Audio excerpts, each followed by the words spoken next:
Direction followers. Thank you very much. Um, so hello and welcome to many of you that just finished the program, and now we have others joining us as well as others on live streaming. And I apologize, I'll get the mask off.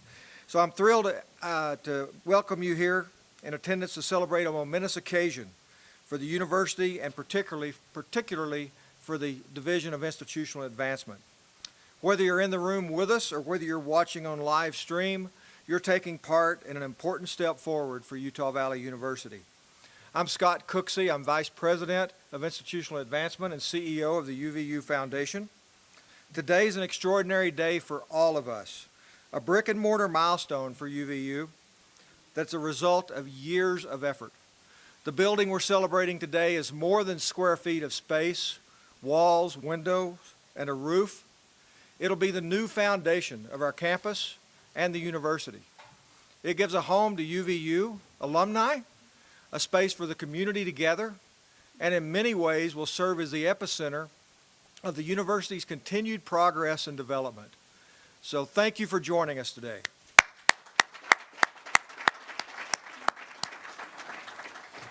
And I'm honored to announce the donor who made this possible. Young Living Essential Oils.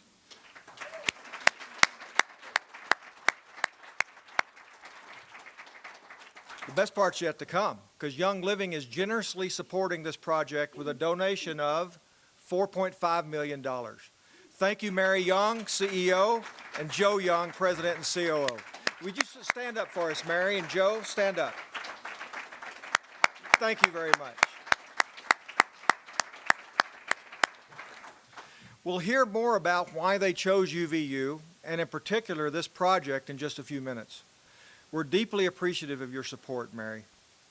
Here now to share what this building will bring to Utah Valley University and its students, and especially to the alumni of Utah Valley University, is Drew Huffaker. Drew is president of the UVU Alumni Board of Directors and also a member of the UVU Board of Trustees. Drew, you join me up here. Thank you.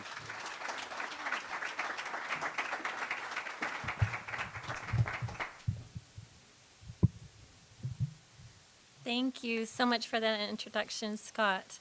My name is Drew Huffaker. I'm a member of the Utah Valley Board of Trustees and currently serve as the president of the Alumni Association. What a thrill it is to be here with each of you today, those in person and joining us virtually, to participate in the groundbreaking ceremony for this new institutional advancement building and event center. For decades, this distinctive, state-of-the-art building will be a welcoming venue for alumni, community members, and dedicated supporters of Utah Valley University. I love UVU and what it stands for. Utah Valley University is a phenomenal place where alumni have the privilege to gain invaluable preparation for life and for success in their chosen fields of labor. UVU is a community dedicated to lifting others, where individuals are enabled to reach their full potential and are given opportunities to transcend their current circumstances to become something so much greater than they ever imagined. As students, we come as we are, but we leave this institution as proud, confident, capable Wolverines who will change the world.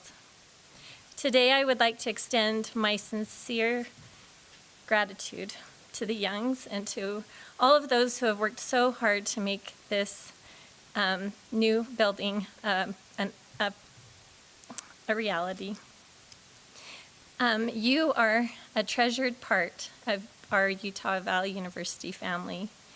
Thank you for this exquisite building, which will provide a new home for the alumni, for the institutional advancement team, and so many others dedicated to the mission of this university. This building will stand as a token of your dedication to the students and to this beautiful community in which we live. Your inspired generosity will stand as a beacon of light and as a tangible symbol of your commitment to helping UVU accomplish its ongoing mission of student success. From the bottom of our hearts, thank you so much.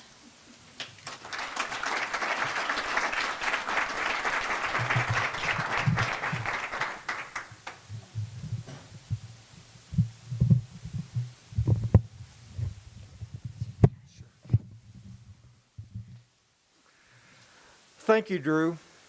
As my staff would tell you, we've been envisioning and working on this building for about 2 years. Bart Jacobs, you heard from in the lunch, Senior Director of Advancement Services and the longest serving employee in institutional advancement, shared with us how some of the early employees of institutional advancement and where we have been, at one point scattered in 5 buildings across campus, and in recent years, many of our team have been working out of a beautiful mansion known as the Alumni House or the Alumni Center. But still, we've been in 4 separate buildings, all old homes, remodeled, functional, but yet still old homes that kept us broken apart. As we look toward the future, it's crucial for our staff to be integrated, not only as a team, but into the campus community. The space we're celebrating today will make all of that possible. I'm happy to announce the name of this new building and the new home for institutional advancement and alumni is the UVU Young Living Alumni Center.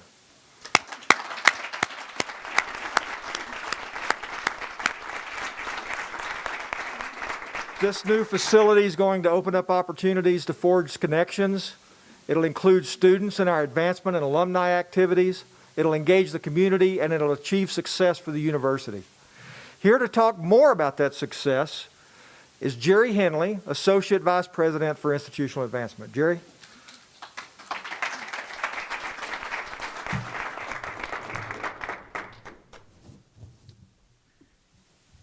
Mary, who would have thought this many years ago when you started this, of all the people you blessed outside of Utah, and now what you're going to do to 40,000 plus students every year.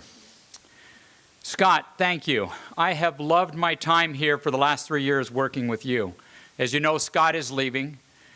Scott and I are like twin brothers from different mothers. I'm just grateful I really didn't come from his mother because I enjoy my hair that he has none. But he has been wonderful to work with.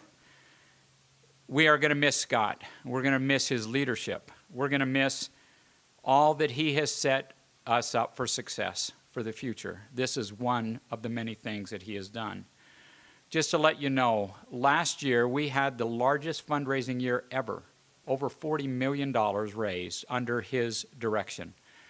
Just this December, in a COVID year, we have actually raised more money in this December than any previous December in the history of UVU. So Scott, thank you. We're going to hopefully keep this direction going because of what you've done here.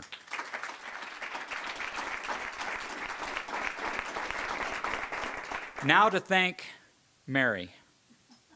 Thank you. Joe, thank you for doing this. This will touch lives for these students here in maybe no other way that has ever been done. So we will appreciate it. We're going to have your name proudly on that building for many years. Joe Cannon, I've actually admired you from a distance for many years in working private equity. I've been able to see so many of the things that you've done. You know, I know that you served on the United States Environmental Protection Agency under Ronald Reagan, then came back to Utah and literally revived what was happening out here with Geneva Steel and kept many lives working that would not have happened without you. You've been able to raise good companies to great companies and great companies to even greater. You will do even more than that with Young Living. Thank you for being here. We're just grateful. I can imagine how far this company is going to go under his direction with Mary at the helm. Mary, CEO and co-founder of Young Living. I mean, again, many years ago, would you have ever thought that it would have been to this? We're just so happy that you're in here with us. She's a titan. In 2020, she was honored in Utah as Business Magazine's 30 Women to Watch, and she has grown Young Living to be a global company I also wanted to give a shout out to Steve. Steve started this whole thing. He came into my office back in October with just a vision of what we might be able to do as a partnership. So Steve, thank you. You're a friend. I appreciate that. Young Living in UVU share similar values: quality, integrity, and collaboration. Just as we show exceptional care to our students, faculty, and staff, Young Living nurtures well-being of its community, the nation, and really of the world. The partnership we have created will help UVU in its mission to enrich the emboldened lives. It gives them a place to gather and host events. It will attract more as well as esteemed faculty and staff. This building is a representation of UVU's progress and accelerated innovation. We anticipate future events in the UVU Living Center, Alumni Center, that will impact the local community and garner national attention to UVU and Young Living. I read an interview with Mary Young that, I'm going to embarrass you a little bit here, Mary, but it says, what motivates you? And she goes, seeing people be successful and achieve their goals and just motivates me. She loves to say, you can do it. And then after they do it, she will say, see, I told you. She sees things in people that most people don't see, and that's why she's such an unbelievable leader. Mary, this gift says, you can do it. To our more than 40,000 students, plus all the staff and faculty and UVU employees, you are inspiring greatness in Utah County and helping our students achieve success. I think this also, with her and President Tamina, shows that anybody can do anything. You also look at the stature of these women. Maybe there's an inverse proportional relationship to height and greatness, because they are two of the most influential and powerful people that I have ever met. Mary, I would like to turn the time over to you right now. Introduce again the CEO and co-founder of Young Living that has enabled us to do what we're doing today. Mary, thank you.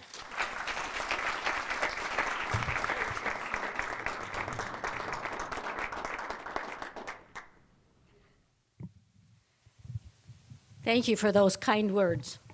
I don't want it right in front of my face. No, down. Yes, that's so much better. Now I can see all of you. I, personally, from my heart, want to thank President Dominguez and all of her wonderful staff. You have welcomed us with so much love and kindness, such a wonderful feeling, even though we're kind of spread apart. Young Living's kind of a huggy organization. We love to be close to each other. We love to share because we care about each other. I also want to thank all of the wonderful people that I'm able to work with at Young Living who come to be part of this, especially Joe, Prasad, that I see, Brant. There are so many others, Gabby. And Kelly especially. She is one of my dear friends, and she makes sure that I always get to where I'm supposed to be. I'm sure you can appreciate that, having someone so close to you. This is really an historic occasion for me personally and for Young Living, perhaps in a way that you don't really understand. My husband, Gary Young, was born in extreme poor circumstances, growing up without running water and electricity, just like you. He lived in the mountains 13 miles away from the little town of Chalice, up in the mountains of Idaho. He was voted that he would be the least successful in his school. His father always said, education ruins a good man. He wanted to be a good man, so he shied away from education. His father was a big game guide, and so he would take Gary out of school, and he would guide with his father, and he was the camp cook. So school was not that important, to say the least. However, the coach was the principal of the school, and Gary was extremely gifted in sports. So the coach made sure that Gary graduated. But when he graduated, he didn't really read and write very well. But it didn't matter to him because he left for Canada to carve a life out of the wilderness. You can say unfortunately, but perhaps through strange circumstances, he had a very terrible logging accident and was confined to a wheelchair for the rest of his life.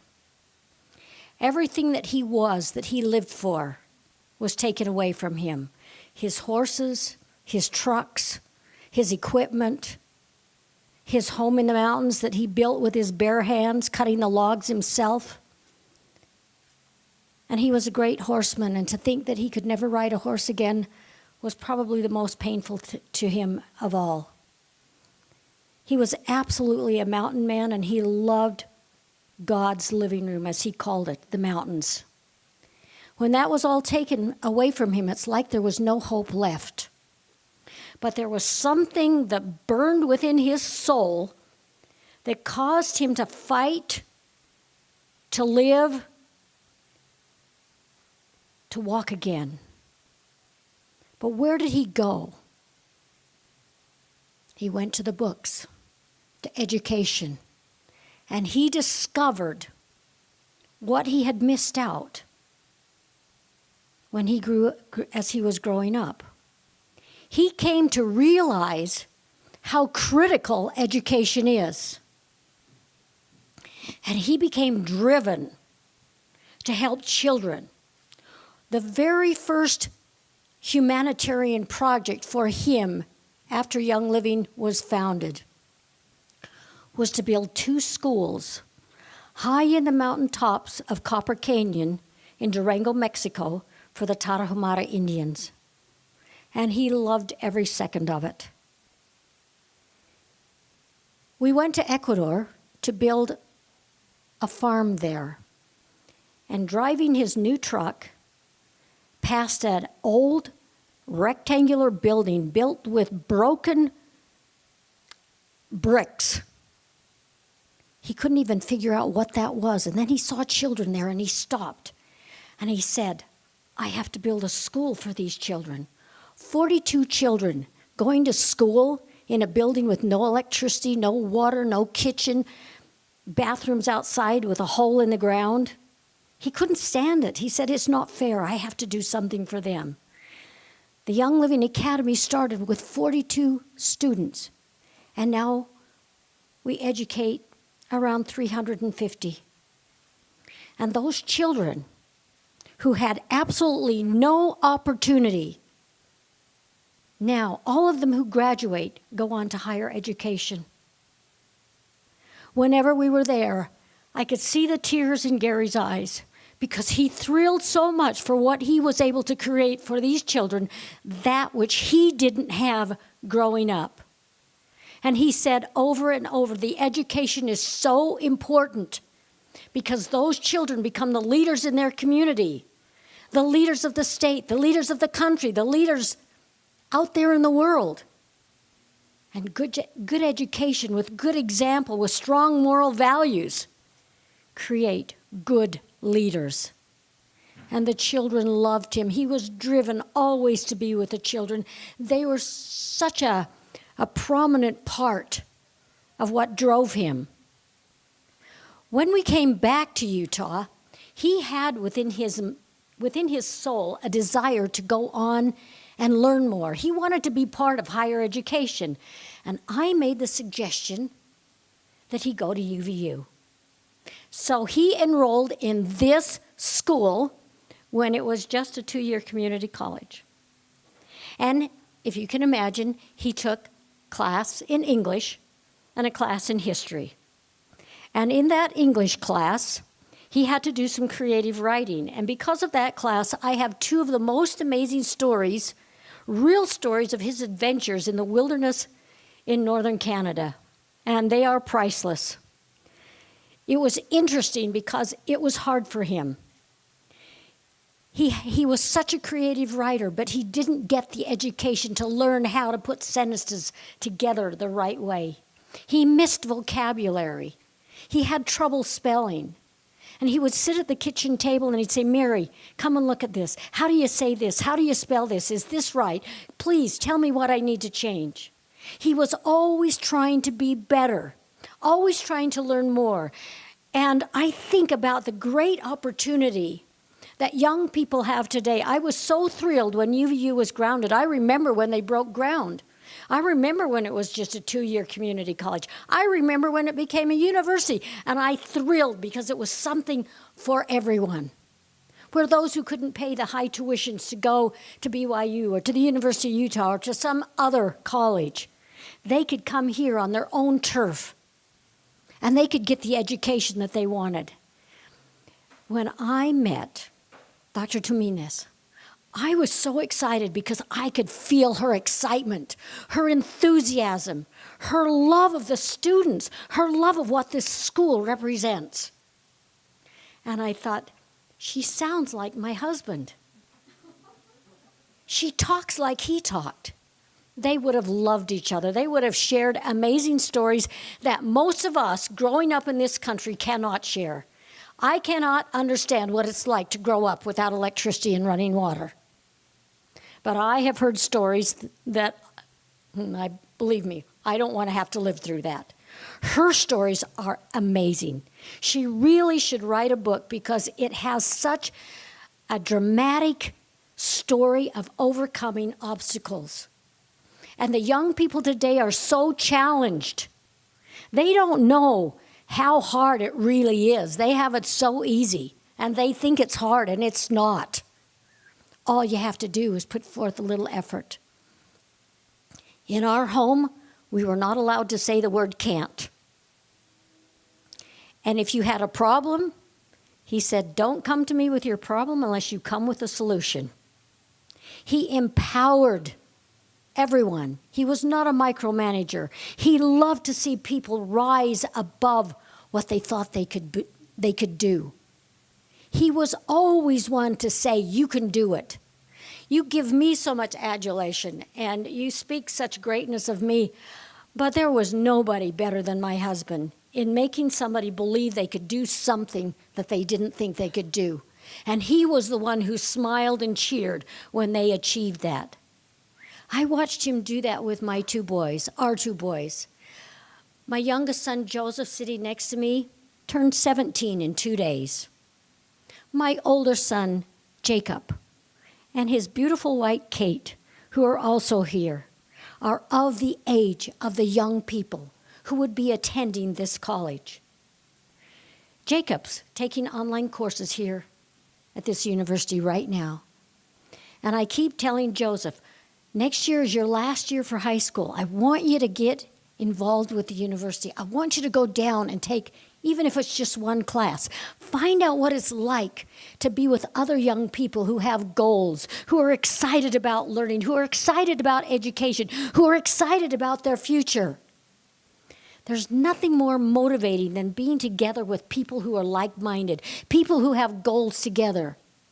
I think that's why we're so happy to be together in Young Living, because we all walk a different path, but the goal, the end goal where we meet is the same. The goal of Young Living is to uplift, to motivate, to help people be better than they can be. And that is the very thing that you said to me today when we were talking. My husband always said, the most important thing you can do in your life is to know who you are. Because once you know who you are, and you see the greatness within you, and that's God-given, that's what everyone has, then you can go forward and you can excel beyond anything you ever thought possible. And what a joy it is for all of us as teachers, educators, parents, grandparents, to see those young people achieve what you knew they could achieve, but they were just discovering what they could achieve. When Joe came to me and talked to me about the possibility of this donation, I could just hear Gary laughing. I could hear him pushing, say, Mary, do it, do it. It's like the ultimate for him to see that which he created, that which he envisioned, become something associated with an institution like this, where our employees can drive by and see Young Living's name and be excited, where our members can drive by and see Young Living's name and be excited, where Young Living can see students and young people graduate from this university and come and be part of our Young Living family. It's a win-win for everyone. It's interesting that it's an alumni building. It's an alumni organization because the school, the education is short. But when you graduate, you're an alumni for the rest of your life. How exciting is that for all of us?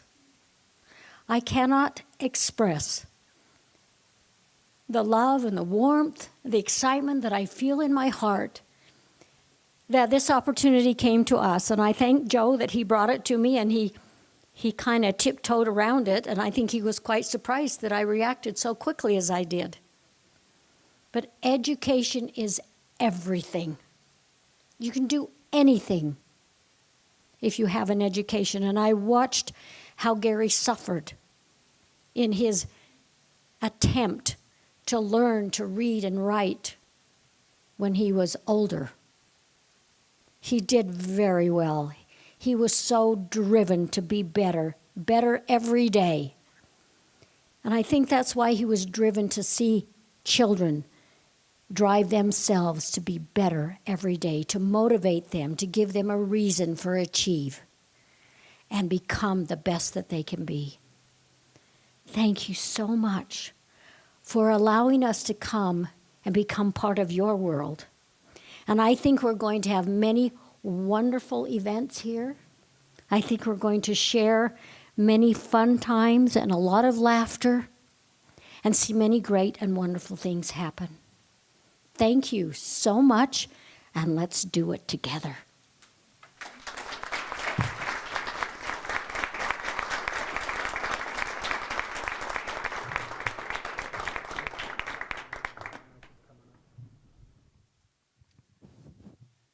Next, we'll have President Taminas give us some remarks, and then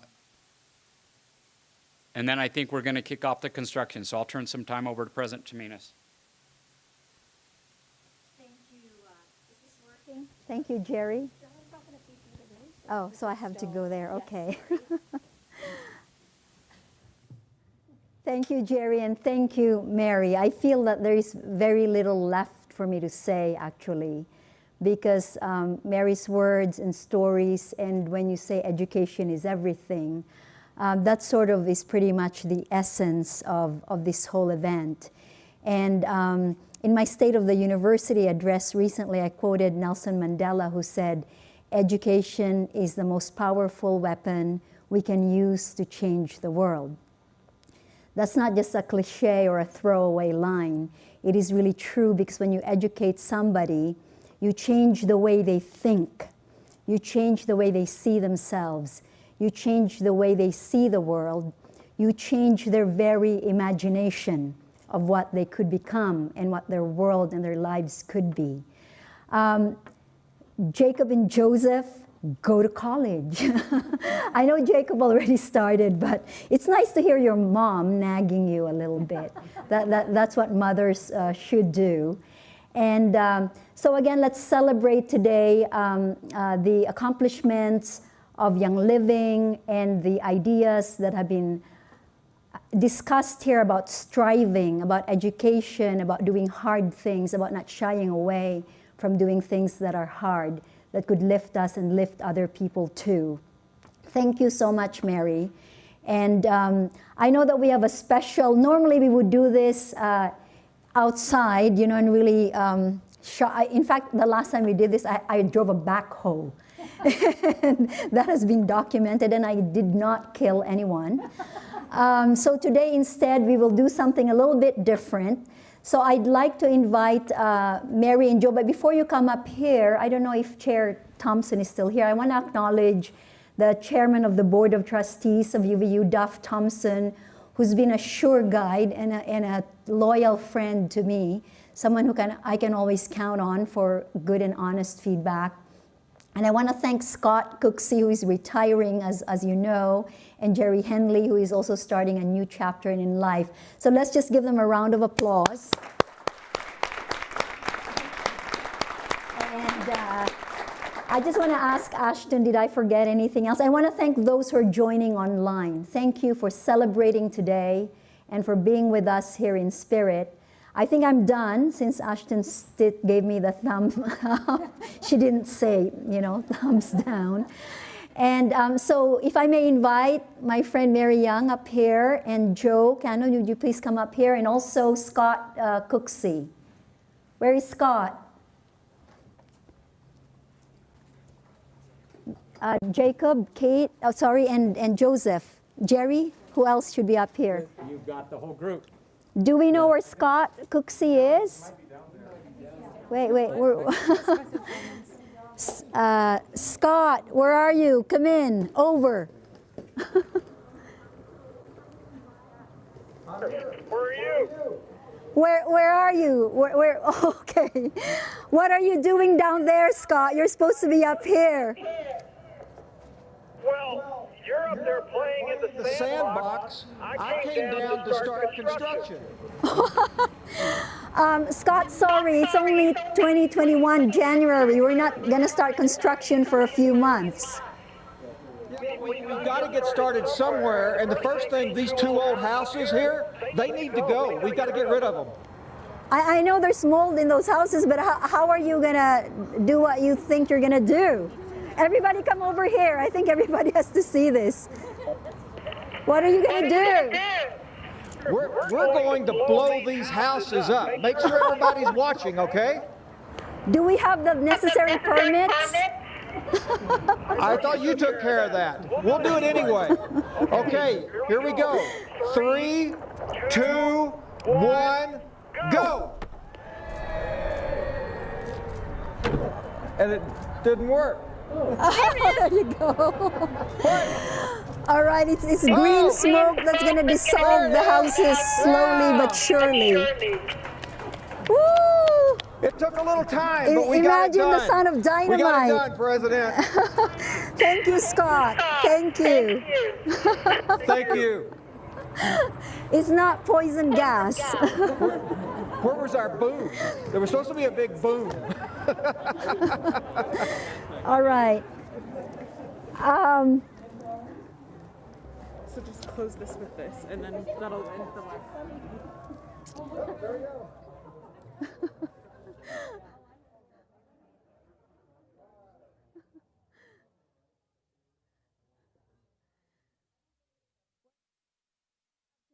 Imagine the sound of dynamite and those two moldy houses going down. What happened to our boom? We weren't listening to the sound.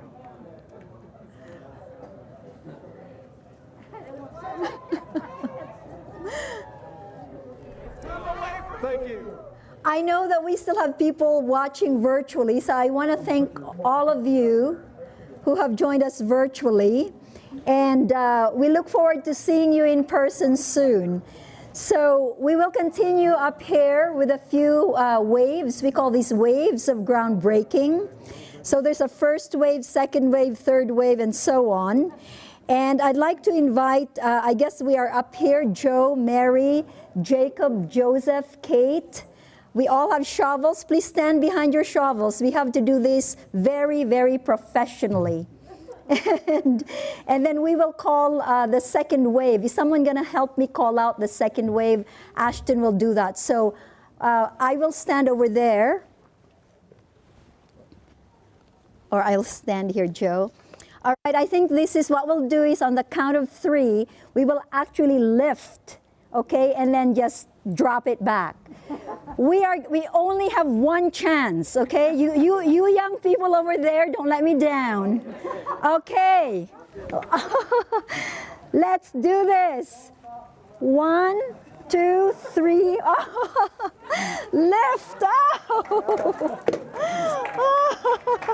All right. All right, I'll do. I think the hats are not. They gotta be tighter. Okay, there we go. Okay. All right. Let's do this again. Come on. We are UVU. We do things the right way. All right. Take two. Okay. 1, 2, 3, lift and drop. Ooh. Sorry, Mary. All right, do you want to try again? My head's not big enough. Here, do you want me to tighten it? She tried. Tight as it goes. It's a that is as tight as it goes. Nowhere to go.